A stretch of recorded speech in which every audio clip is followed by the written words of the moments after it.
지난 주일 마치고 이제 그 인천에 가서 화요일 12시까지 심지어는 밤 1시까지 그 기도회를 이렇게 진행해 가는 거를 보고 좀 많이 놀랐습니다. 그러면서 아직도 이게 70년대 스타일이 먹히는 데가 있구나. 네.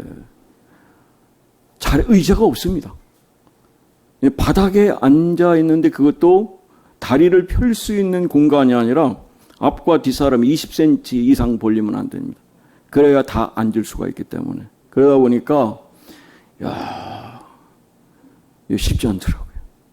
근데 여러분 하루에 심지어는 18시간을 그렇게 앉아 있어야 되는 상황이잖아요. 밥만 먹고 앉고 기도하고 이런 상황인데 도대체 왜 그 사람들이 거기를 올까? 그런 생각을 하면서 내가 좀 정신이 좀 제대로 된 건가? 저 사람들은 도대체 뭔 정신을 가지고 왔나 했는데 제가 거기서 깨달은 건 뭐냐면 하나님은 간절하게 그분 앞에 철저하게 부복하면 작은 사람이지만 그분은 성령을 받는데 13년이 걸렸답니다. 아무 생각 없이 갔는데 그날 받았는데 저는 그것도 고등학교 때 불체험을 했는데 그분은 8년을 성령하고 그렇게 온몸을 몸부림쳤는데도 불구하고 오질 않았대.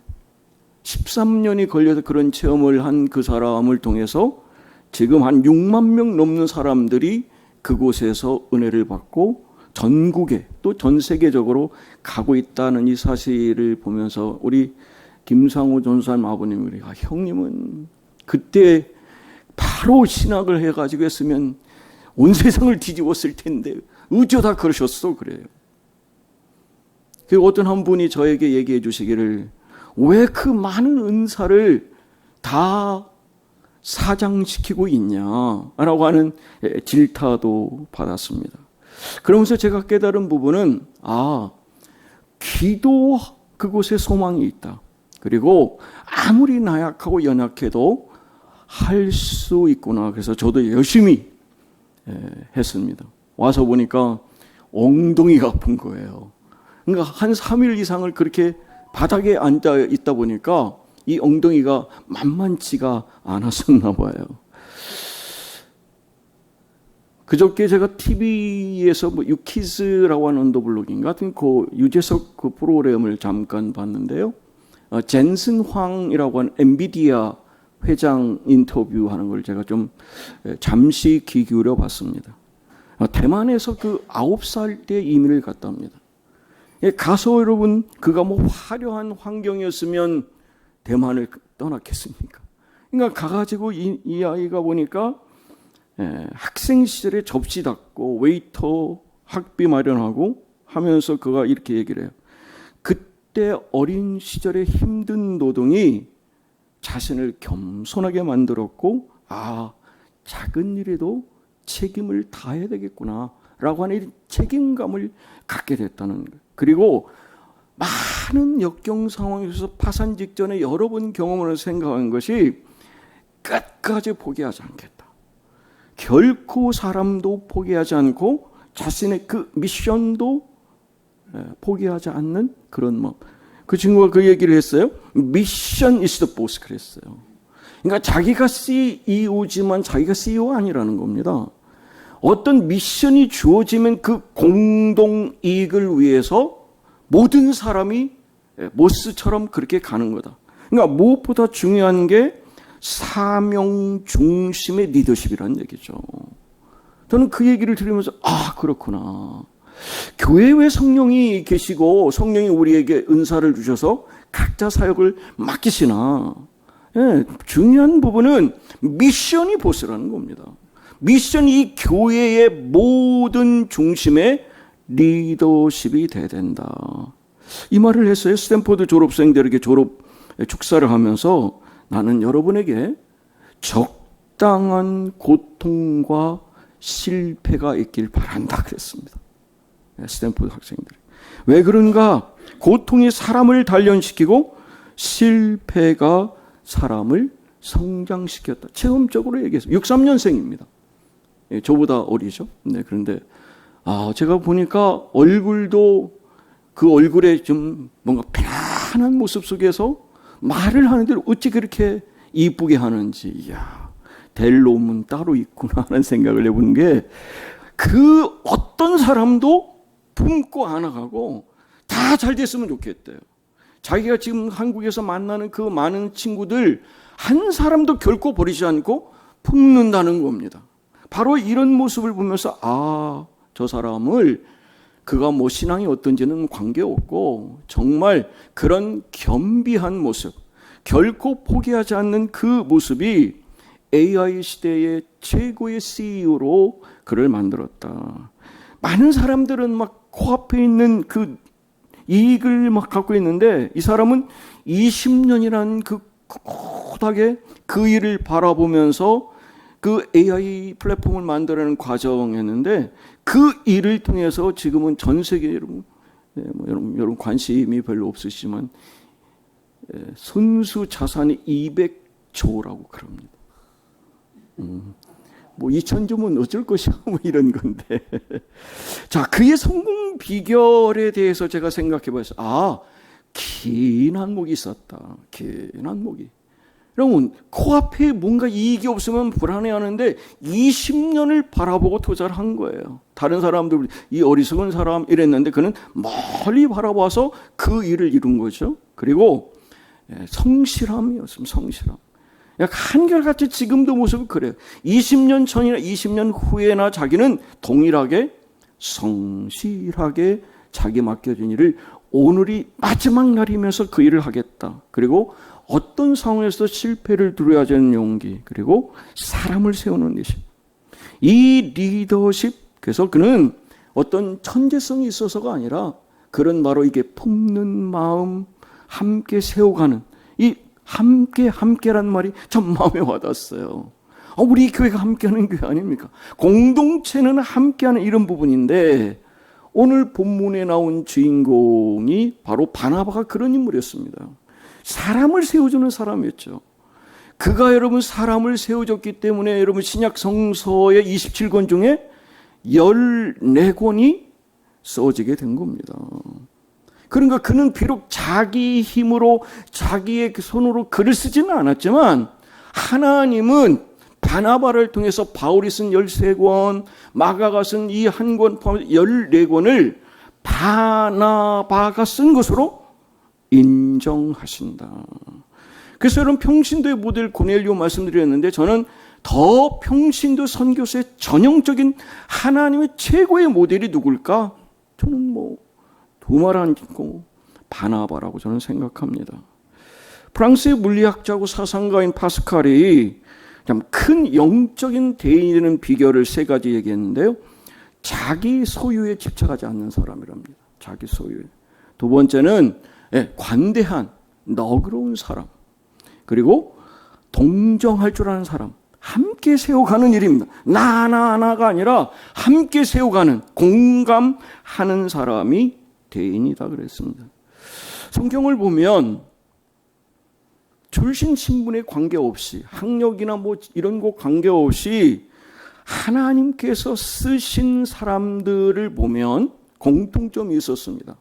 그들을 하나님은 거룩한 하나님의 영과 영적인 만남, 바로 인격적인 만남을 통해서 변화시키셨습니다. 우리가 아시는 모세를 생각해 볼까요? 시내산에서 그는 하나님과의 영적인 소통이 바로 불꽃체험입니다, 여러분. 바로 그것이 오늘로 말하면 성령의 불체험을 모세가 시내산에서 하고 난 다음에 그 겁장이고 빌부터 사는 그런 이 모세가 하나님의 놀라운 역사를 80 이후에 쓴다잖아요. 그런 일을 쓰는 것을 봤습니다.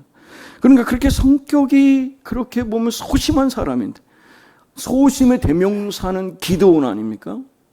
정말 우리가 아는 기드온이 대단한 용사로 생각하지만, 겨우겨우 그냥 자기 먹고 살려고 하는데, 여러분, 밖에서 여러분 탈곡기를 돌리는 게 아니라 그 창고 안 깊숙이서 그냥 겨우겨우 자기만 먹으려고 하는 이럴 정도로 아주 소인배가 기드온입니다.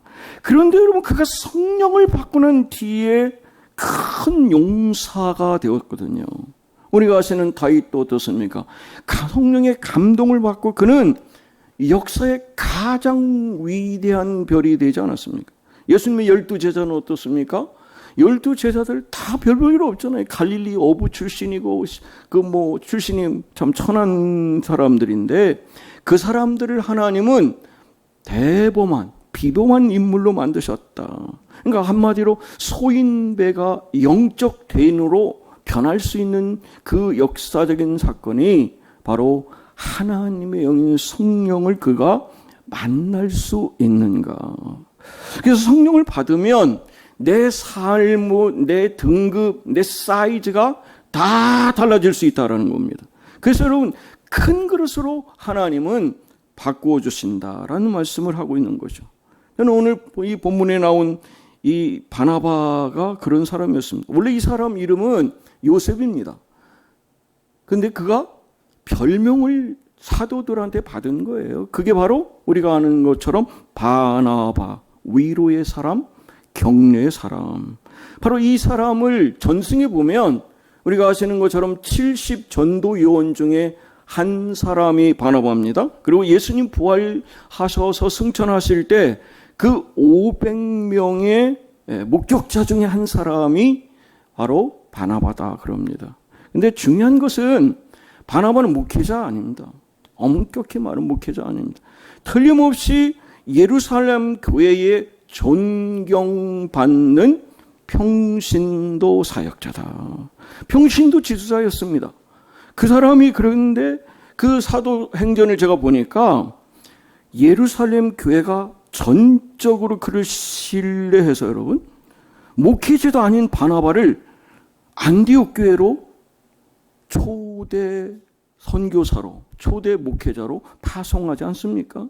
그리고 그 안디옥 교회에서 보니까 전혀 안면불식인 사람이고 소위 말하면 신학도 공부하지 않은 이 사람을 자신의 초대 담임 목회자로 받아들이고 그를 철저하게 신뢰했다고 하는 사실.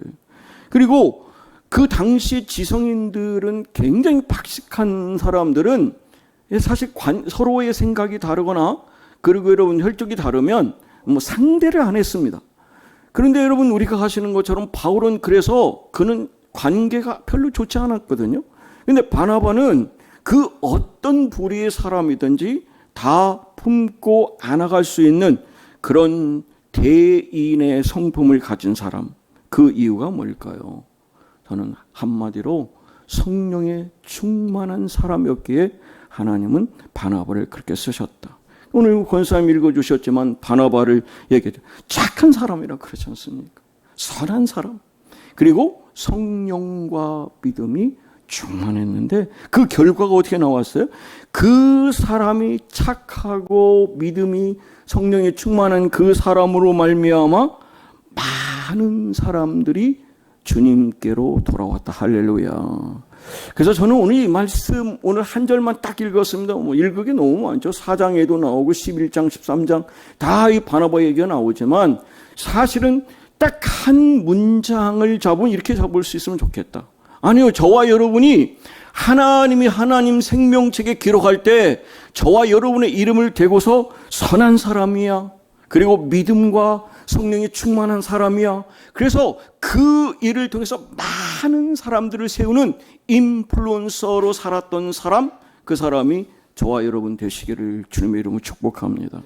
바로 이것이 오늘 이 바나바를 통해서 우리가 봐야 될 성령 충만한 영적 거인의 모습입니다. 오늘 바나바는 예수 믿고 성령 충만함 받고 난 다음에 인생의 목적이 바뀌어진 겁니다.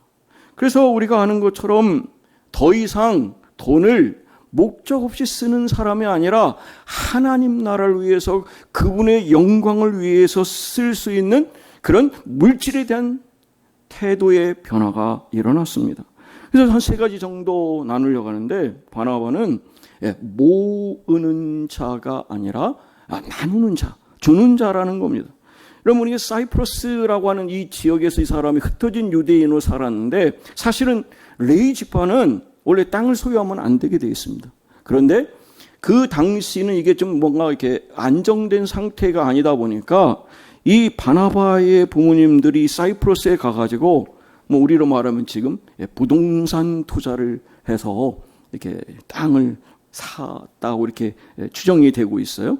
그런데 이 바나바가 예수님을 믿고 성령 충만을 받아 인생의 변화가 생겨서 더 이상 목적 없이 돈을 버는 게 아니라 돈을 가치 있는 곳에 쓰는 사람으로 변화되었기에 4장 27절에 가보면 바나바가 자기의 땅을 팔아서 사도들 앞에 놓았다. 그 일을 통해서 많은 사람들을 살렸습니다. 역사를 쓰게 했습니다. 바로 이런 부분에서 그가 구제 헌금으로 드린 거죠. 그 역사를 통해서 그가 예수 믿고 성령 받은 후에 단순히 돈을 모으는 자가 아니라 바로 쓰는 자로 변화되었다는 점에 우리가 관심을 가질 수 있습니다. 감리교 창시자 존 웨슬리는 적어도 예수를 믿는 그리스도인들은 경제 생활을 세 가지에 관심을 가져야 된다고 합니다. 첫 번째는 열심히 벌어라 그랬습니다. 열심히 벌어라. 열심히 보셔야 합니다. 그리고 두 번째는 성실히 모아서 저축하라고 말씀하셨습니다. 그 세 번째가 중요합니다. 잘 써야 된다는 겁니다. 잘 써야 된다는 거죠. 하나님 나라와 이웃을 위해서, 공동체를 위해서, 바로 이런 부분에서 저는 우리 자녀들도 마찬가지고 여러분이 기도하셔야 됩니다. 내 자녀들이 그냥 겨우겨우 먹고 사는 게 아니라 정말 나누고 베풀고 베풀수록 더 나눌 수 있는 그런 존재로 살아가는 게 저는 영적인 권세라고 보거든요. 그게 여러분 하나님 우리에게 여러분 특별하게 주시는 은총입니다, 여러분. 그래서 저는 저희 자녀들을 위해서 기도할 때 하나님 결코 그 아이들이 겨우겨우 벌어먹고 살게 그런 기도를 한 번도 한 적 없습니다. 오병이어에 대한 걸 가지고 저는 기도를 지금도 하고 있거든요. 하나님 12광주리 전에 5,000명의 가정을 먹여 살리는 아들 되게 해주시고, 그리고 남은 12광주리도 저만 먹는 게 아니라 나눌 수 있는 그런 아들 되게 해주세요. 그게 여러분 저희 아들을 위한 제가 수십 년 기도하고 있습니다. 저는 그것은 바로 이런 측면에서 우리가 모든 성도들이 경건한 부자가 되어서 하나님 원하시는 바나바처럼 쓰임받기를 원하신다. 저는 그게 성서적이라고 봅니다. 그러니까 분명한 돈 버는 목적이 분명히 있어야 된다. 하나님은요, 목적이 분명한 물질관 가진 사람을 축복해 주세요, 여러분. 틀림없이 축복해 주세요. 용도가 분명한 사람에게 하나님은 반드시 그 필요한 것을 채워주신다. 우리의 영적인 권세뿐만 아니라 물건도 허락하시는 것이 하나님의 은혜입니다. 세상은 움켜져야 된다고 말합니다. 그러나 하나님 나라는 흘려보내라고 말씀하세요. 여러분, 흘러가는 강물은 썩지 않습니다. 그러나 막혀있는 웅덩이는 썩습니다, 여러분. 하나님은 흘려보내는 사람에게 계속해서 채워주시기 때문에 그 은혜를 체험한 사람들은 나누고 베푸는 데 있어서 제약이 없습니다. 왜냐하면 그렇게 채워주신 걸 알기에, 그렇게 체험하기 때문에 그렇습니다. 성령 충만한 사람은 무엇을 더 가질까를 묻는 것이 아니라 무엇을 어떻게 더 나누어야 될까요? 라고 하나님과 기도하는 거죠. 더글라스 라슨이라고 하는 분이 이랬습니다. 주는 자의 행복에 대해서인데, 얻는 것을 통해서는 잠시 누릴 수 있다는 거죠. 그러나 주는 것을 통해서는 영원히 살 수 있는 그런 기쁨이 있다는 거예요. 그래서 여러분 성경에 보면 뭐예요? 주는 것이 받는 것보다 더 복이 있다. 그러니까 하나님의 축복이 따르는 것은 나누는 자입니다. 주는 자에게 주신다는 것이죠. 줄 수 있는 것보다 더 큰 복이 없다라는 말씀을 하시는 겁니다. 그래서 예수님께서 베푸신 이 흑자수지가 누가복음 6장 38절, 여러분 잘 아시잖아요. 남에게 줘라 그랬죠? 그리하면 하나님께서 너에게 주시는데 어떻게 보신다고요? 대를 누르고 흔들어서 가득 채워서 넘치도록 너희의 품에 안겨주실 것이다. 할렐루야. 저는 이런 모습을 우리가 가지고 사는 그런 기도도 가능해야 되겠고, 우리 자녀들 위해서 그렇게 기도하는 저와 여러분 되셨으면 좋겠습니다. 두 번째로 바나바는 사람을 세워주는 자입니다. 여러분, 바나바 말씀드렸죠. 위로의 사람이고 격려의 사람이고 돕기 위하여 부름을 받은 자가 바로 바나바의 의미입니다. 그러니까 바나바 이처럼 돕기를 좋아합니다. 사람 세우는 일 즐거워했습니다. 그래서 여러분, 바나바는 사람을 좋게 평가해주고 인정해주고 보증해줘서 위인되게 했다. 그 사람이 누굴까요? 사울이 바울 된 겁니다. 여러분, 사울이 바울 될 수 있었던 절대적인 여러분 기여는 바나바밖에 없습니다. 여러분, 베드로를 포함한 12 사도들도 이 바울이 변화된 거에 대해서요, 저거 쇼하는 거야, 위장술이야. 그래서 반신반의하고 믿는 사람 아무도 없었습니다. 그런데 여러분, 장담하고 내가 보증한다 하면서 그들에게 여러분 자신을 걸고 사울을 바울 될 수 있는 기회를 만든 게 바나바입니다. 그래서 바나바가 있었기에 바울이 있습니다. 어거스틴이 그랬습니다. 바나바 없는 바울은 존재할 수가 없다는 거죠. 그래서 저는 그렇게 생각합니다. 저는 부족하지만 하나님, 저도 바울을 세울 수 있는 바나바가 되기를 원합니다.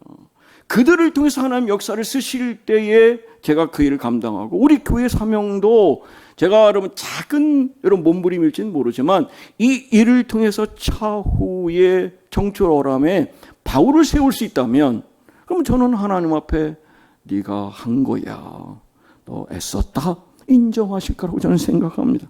바로 이런 거죠. 바로 바울이 될 수 있었던 이 부분은 바로 하나님께서 그에게 품는 마음, 인정해주는 마음을 가지고 품었기에 사람을 세워주는 건설의 사람으로 바나바를 사용하셨다.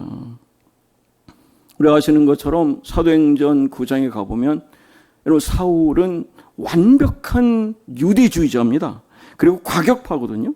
여러분, 오죽하면 스데반을 여러분 쳐 죽이는데 가장 앞서던 사람이고, 그리고 그 다메섹 갈 때도 그는 어떻게 간 거예요?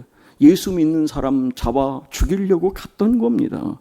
그런데 여러분, 다메섹 도성에서 살아계신 예수님을 만나서 그런 말로 코페르니쿠스적인 변화를 가졌는데 아무도 인정 안 해주잖아요. 아무도 인정 안 해줍니다. 그때 여러분 바나바가 나섰습니다. 그걸 인정해주고 보정해줬죠. 그래서 여러분 이걸 보면 바나바는 참 대인다운 인품을 가진 사람.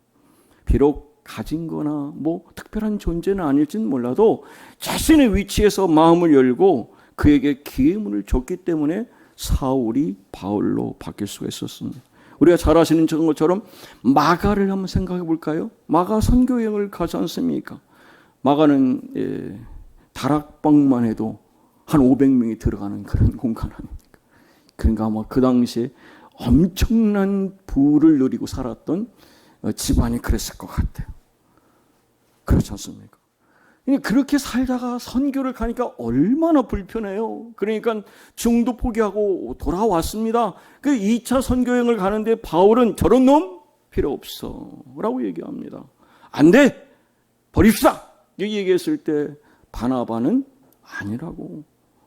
강경론을 핀 바울과 다르게 품어주고 안아주는 포용론의 바나바는 그를 품었기 때문에 복음서의 마가복음이 사복음서의 가장 핵심이 됩니다. 그 마가가 있었기 때문에, 복음이 있었기 때문에 다른 사복음이 형성될 수 있었다. 바로 이런 부분을 생각해 보면 우리가 다시 한번 세울 수 있는 이런 부분이 성령 충만함으로 넓은 도량의 인격을 가진, 이 품성을 가진 바나바 같은 사람을 세우는 일, 이 일은 저는 교회에서 가장 큰 일이라고 생각합니다. 뭐 저는 직분을 세우고 뭐 이런 거 관심 없습니다, 여러분. 여러분, 아예 직분 없이 잘 돌아가는 교회가 많습니다, 여러분. 네. 그분 같은 경우는 교회를 갈 때 아예 직분을 다 띄고 그냥 똑같이 할 수 있으면 가겠다 했는데 그렇게 받아들였습니다. 그 교회가. 그래서 그분이 거기서 한 10여 년 목회하면서 20개가 넘는 교회가 인천 주변에 생겼는데 다 지금 1000명 이상 되는 큰 교회로 바뀌었어요.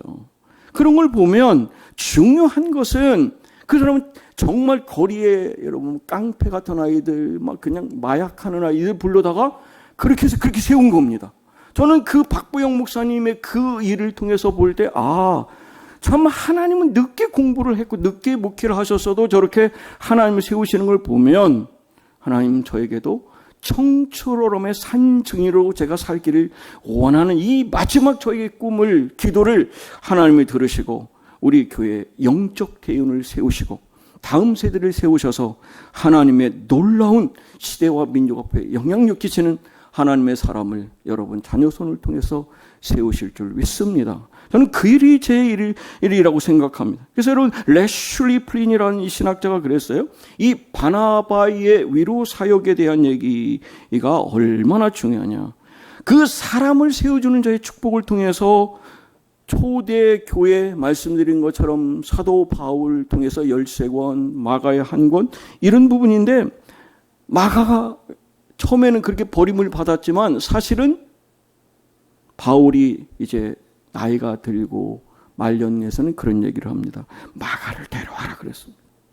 그는 나의 꼭 필요한 동역자고 나의 위로가 되어주는 사람. 저는 우리 교회 숫자에 관계없이 저와 여러분이 이런 마음으로 서로 세워주고 상생의 이런 아름다운 모습을 통해서 살리는 일에 여러분 한마음 한뜻으로 갔으면 하는 마음으로 기도하고 있고요. 하나님은 반드시 그 마음을 가지면 함께하는 교회를 하나님이 정말 좋은 교회에서 위대한 교회로 세우실 줄 믿습니다. 그러기 위해서는 바울이 있어서는, 바울 많아서는 안 됩니다. 바나바가 많아야 됩니다. 우리 교회에 잘했다, 괜찮다, 다시 해보자. 이번에 올림픽 그러잖아요. 다시 해보자 하지 않으세요? 다시 일어나 할 수 있다라고 하지 않습니까? 하나님이 분명히 우리를 사용할 거야 라고 하는 이런 말을 하는 사람이 많아질 때 우리 교회는 건강한 교회로 다시 설 줄 믿습니다.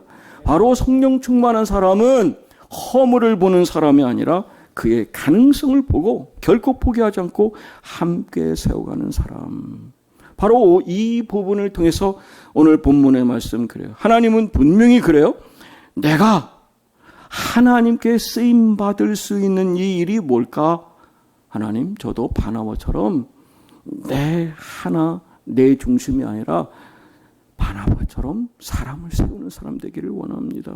적어도 내 인생에 다시 한번 이렇게 기회를 주셔서 살고 있다면 위로의 사람 되기를 원하고 격려의 사람 되기를 하고 넉넉하게 품어가는 바나바 같은 여러분 되시기를 주님으로 축복합니다. 세 번째로 바나바는 오늘 말씀 들었잖아요. 그가 믿음과 성령이 충만한 그 결과로 어땠다고요? 교회와 그 교인 수가 크게 부흥 성장했다. 그러니까 여러분 사실은 바나바는 말씀드린 것처럼 목회자 아닙니다. 그냥 평신도 사역자인데 얼떨결에 파송이 되잖아요. 그런데 왜 그럼에도 불구하고 그 바나바를 세웠는데 그 이후에 안디옥 교회가 불같이 일어납니다. 아시는 것처럼 한 1년은 지나니까 혼자 감당이 안 돼요. 그래서 다소에 있는 정말 홀로 그냥 외롭게 있는 사울을 데려다가 같이 사역을 합니다. 근데 여러분 너무 일을 잘하잖아요. 누가? 사울이 너무 잘해. 그러니까 그러면 어떻게 해요? 저놈 잘라야지. 아니죠 여러분. 오히려 바울을 자기 앞섭니다. 그래서 여러분 처음에는 13장까지 보면 바나바와 바울, 바나바와 사울 했던 것이 그 다음에는 어떻게 바뀌죠? 바울과 바나바. 그리고 좀 지나서는 바나바가 사라집니다. 바로 이것을 보면 사실 바나바는 대단한 수사학을 가지고 웅변가고 탁월한 능변가에서 여러분 마치 제우스 신과 같은 자라고 인정을 받을 수 있었지만 그러나 바울을 세우고 자신은 조용히 사라집니다. 조용히 사라집니다. 그리고 아예 존적도 안 남깁니다. 바로 이런 부분을 좀 생각해 보세요. 그가 주연이었는데 주연으로 어느 날 싹 사라졌습니다. 바로 이것이 그냥 될까요? 내 자아가 내가 누군데 하는 이런 생각이 있는데 성령 충만하니까 내 자아를 죽이고 나는 죽고 예수로 살아야지. 세례 요한이 예수님을 세운 것처럼 바나바가 바울을 세웠기에 그 놀라운 온 세상에 복음을 전하는 예수님보다 위대한 일을 사도 바울이 했는데 저는 사도 바울이 지금도 하늘나라에서 그럴 것 같아요. 형님, 바나바 형님, 당신 때문에 내가 오늘 여기에 이렇게 있습니다. 당신이 아니었으면 나는 정말 아무 존재 아닐 텐데, 바로 이런 부분을 통해서 사도 바울을 세운 바나바는 하나님께서 그 누구 못지않는 그러한 귀한 존재로 하나님께 인정받을 줄 믿습니다. 바로 그 일을 이루려고 저는 오늘 이 말씀을 다시 한번 여러분과 한번 생각해 봅니다. 그리고 기억하시지만 이 안디옥 교회는 세계 선교의 보급 창고로 쓰였다고 말씀드렸습니다. 아시는 것처럼 우리 예루살렘 교회가 다 모든 걸 가지고 있었고 하나님이 그런 절대적인 그런 걸 줬음에도 불구하고 하나님은 안디옥 교회를 통해서 세계 역사를 쓰시게 한 이유가 뭘까? 그리고 다른 사람이 아닌 바나바를 통해서, 그래서 세계 선교의 선구자 역할을 한 겁니다. 우리 교단이 오늘 총회 선교주의를 보내는데 저는 이 바나바의 스피릿을 가진 사람이 있다면 선교는 자연스럽게 될 수 있다. 그리고 안디옥의 교회적인 정신의 공동체 의식을 가지면 틀림없이 하나님은 그 교회를 사용하신다. 그것이 바로 헌신의 본질은 내 자존심, 이기적인 욕심 버리고 자기 자신을 바나바처럼 조용히 희생시키면 그 교회를 하나님은 결코 버리지 않고 사용하신다. 바나바는 정말 하나님 나라를 위해서 제 가진 잼을 버리기를 원합니다. 명예도 내려놓겠습니다. 그리고 생명까지 내려놓겠다는 것이 바나바입니다. 그러니까 바울이 바나바에 대해서 이렇게 말하거든요. 예수 그리스도의 이름을 위하여 생명도 아끼지 않은 자다. 그게 바로 바나바를 향하여 한 말입니다. 바라기는 이런 높은 경지의 영적인 거장으로 우리의 인생을 아름답게 마치는 저와 여러분 되셨으면 좋겠습니다. 말씀을 정리하겠습니다. 자, 우리 이제 정말 이 성령의 충만한 부분을 제가 좀 여러 번 말씀드리고 있어요. 아마 어떤 생각이 드실 수도, 아이고, 좀 고만 하고 이렇게 생각하는데, 제가 정말 드릴 수 있는 정말 최고의 것은 바로 이 바나바의 너그러운 헌신, 사람을 세워주는 거, 이것이 인간적인 성품에서 나온 게 아닙니다, 여러분. 그거는 성령의 기름 부으심을 통해서, 성령의 열매를 통해서 이루어졌기 때문에 제가 다시 얘기를 할 수밖에 없고, 이 부분을 통해서 우리가 하나님이 만져주시면, 우리를 빚어주시면, 하나님 필요한 경우는 막 급하고 강하게 바람처럼, 아니면 불같이 해서 우리를 하나님의 역사를 쓰게 되면 그 역사를 통해서 우리 안에 더 이상 두려움이 없고 담대함으로 더 이상 상처에 매이는 게 아니라 사명에 최선을 다하는 그런 우리 교회 될 줄 믿습니다. 바로 그 일을 단지 예배 보고 성령 강림 주간이 있으니까 한번 듣고 그게 아니라, 하나님 정말 제게도 성령의 충만함을 주시는데 나를 정말 새롭게 해주시고 불같이 바람같이 그냥 충만하게 임하셔서 감당할 수 없는 그 일을 금년에 감당하는 그런 내 인생의 그런 변화를 줄 수 있는 임재와 하나님의 역사를 체험하기를 원합니다. 그러면 하나님은 그 목마른 자에게 부어주실 줄 믿습니다. 사모하는 자에게 부어주십니다. 겸손히 엎드린 자에게 하나님의 권능을 부어주십니다. 이 시간 우리가 정말 기도하면서, 하나님 꼭 여러분 기도하시는 시간일 때 기도하세요. 하나님, 저도 바나바처럼 주는 사람으로 살기를 원합니다. 세워주는 사람 되기를 원합니다. 교회를 살리는 사람 되기를 원합니다. 그 일을 위하여 기름 부어주셔서 그 일을 통해서 하나님의 역사를 쓰기를 원합니다. 하나님, 저에게 하나님의 놀라운 바나바를 알게 하셨고 그 은혜를 주셨사오니 하나님, 우리 교회를 부흥의 도구로 쓰실 때 저를 사용하시고 갑절의 부흥과 영감을 통해서 하나님의 일을 체험하고 그 일을 통해서 우리 교회가 그렇게 사모하는 하나님의 놀라운 역사의 주인공이 되시기를 예수 그리스도의 이름으로 축원합니다. 아멘.